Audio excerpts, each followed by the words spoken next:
Fala pessoal, no vídeo de hoje eu vou criar uma tabela e vou classificar os ETFs de renda fixa pós-fixados em títulos públicos do que eu acho melhor para o que eu acho pior. Vem comigo e eu vou explicar tudo detalhadamente no decorrer do vídeo. Aqui do lado eu vou deixar a tabela para vocês verem quem está competindo nesse ranking. Nós temos o LFT-B11, AUPO11, CDI-B11, LTBX11 e o POSB11. Por que só esses daqui? Porque são só esses daqui que se enquadram na alíquota de 15% de imposto de renda. O restante ou é crédito privado, ou é letra financeira, ou é título público, mas é título público com vencimento de um dia e aí paga 25% de imposto de renda. Eu não quis colocar esses dentro dessa comparativa, porque eu acho que ninguém usa esse tipo de ETF. Pelo menos não deveriam, porque eles são o que mais cobram imposto de renda, eles são mais caros e não valem a pena para nós investidores de longo prazo. E como vocês podem ver a tabelinha aqui, eu deixei a taxa de administração de cada um.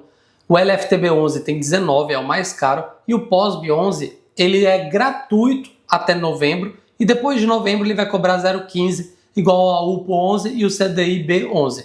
O mais barato é o LTBX11, que é 0,14, que é da XP. E o patrimônio líquido, que importa muito também. Porque se você investir em um ETF com baixo patrimônio líquido, o spread que você vai estar pagando, às vezes pode ser tão caro que a taxa fica insignificante, o valor da taxa. Mas o spread que você está pagando é um absurdo que daí vai jogar toda a sua rentabilidade fora. Então cuidado com esses spreads. Cuidado com o patrimônio líquido do fundo. Nesses ETFs de títulos públicos, essas duas categorias são as que mais importam para se comparar agora. E eu quero trazer aqui um comparativo de rentabilidade só para vocês verem. Não tem muito tempo, o CDI-B11 ele foi criado muito recente, então não tem nem um mês aqui esse gráfico. Eu poderia fazer o gráfico sem ele, mas é indiferente, pessoal. A rentabilidade deles vai ser muito próxima, igual vocês estão vendo aqui, ó. 1,39 o CDI-B11, o CDI mesmo deu 0,85 e os outros empatado com 0,78 e o AUPO11 com 0,77. É muito próximo, não vai fugir disso. Essa janela, o CDI-B11, ele teve um pouquinho de vantagem, talvez porque o índice dele é um pouco diferente dos outros. O índice é 750 de prazo médio e esse aqui está 800, talvez isso deu essa vantagenzinha um pouquinho a mais, mas esse comparativo de curto prazo não dá para levar em consideração e esses ETFs eles vão render muito próximo do CDI. Não tem muita diferença, não tem qual vai render mais. Nenhum deles vai render mais, vão todos render igual praticamente. A diferença vai ser muito pequena, quase insignificante. Então nem me mande perguntas do tipo, desses daí, qual que vai me dar mais dinheiro? Porque vão todos dar praticamente igual. A diferença vai ser ínfima.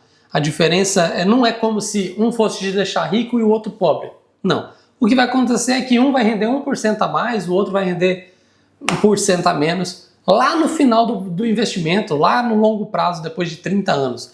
Então a diferença é muito pequena mesmo, pessoal. E o que a gente tem que olhar para montar esse ranking é a taxa de administração e o patrimônio líquido. A partir de 20 milhões já é um patrimônio líquido que atende a nós, investidores comuns. Se você tiver muito dinheiro, aí talvez essa tabela que eu vou fazer e o que eu estou falando aqui não faça muito sentido. Daí, se você tem muito dinheiro, pegue o que mais tem patrimônio líquido, porque ele vai te garantir uma liquidez maior e você vai poder entrar e sair dele qualquer momento sem pagar um spread caro. E o spread pode ser o maior vilão aqui nos investimentos de ETFs.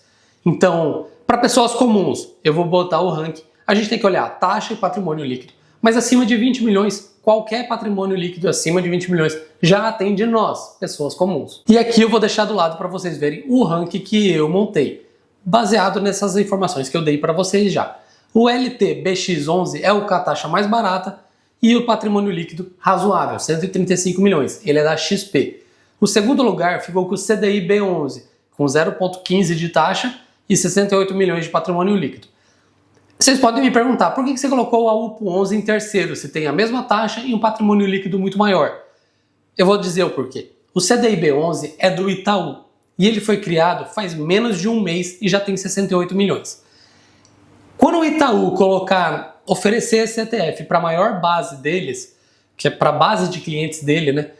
esse patrimônio líquido vai aumentar muito. Então eu acredito que daqui a um ano esse patrimônio líquido do CDI B11 vai ser o maior entre todos. É a minha opinião. Eu acho que ele vai ter o maior patrimônio líquido porque ele é do Itaú. O Itaú é um gigante, tem muitos clientes e vai conseguir colocar esse ETF na carteira de muita gente.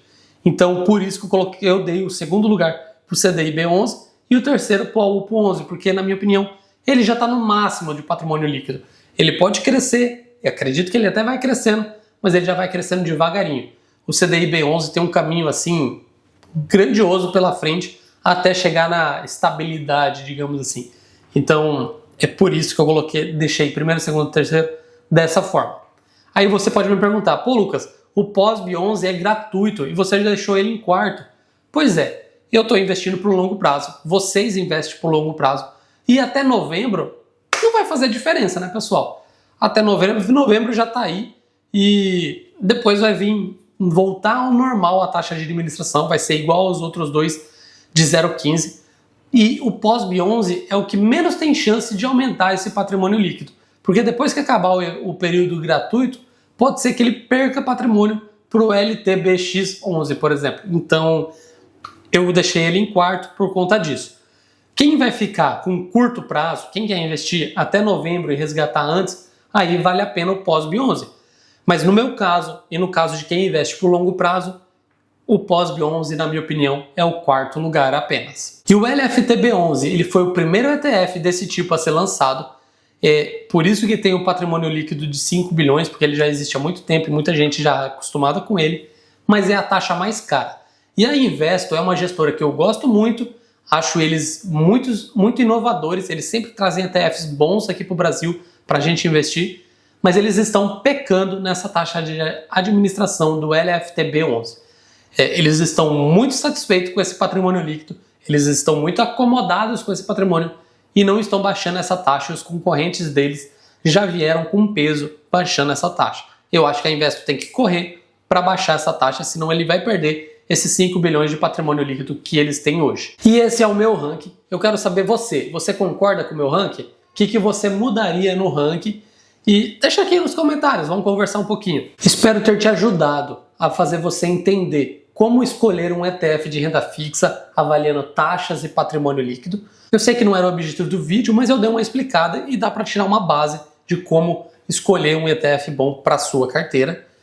E obrigado por assistir, deixa um like se você gostou, se inscreva no canal para receber conteúdos bons igual esse aqui e muitos outros. E eu te vejo no próximo vídeo, meus amigos. Até lá!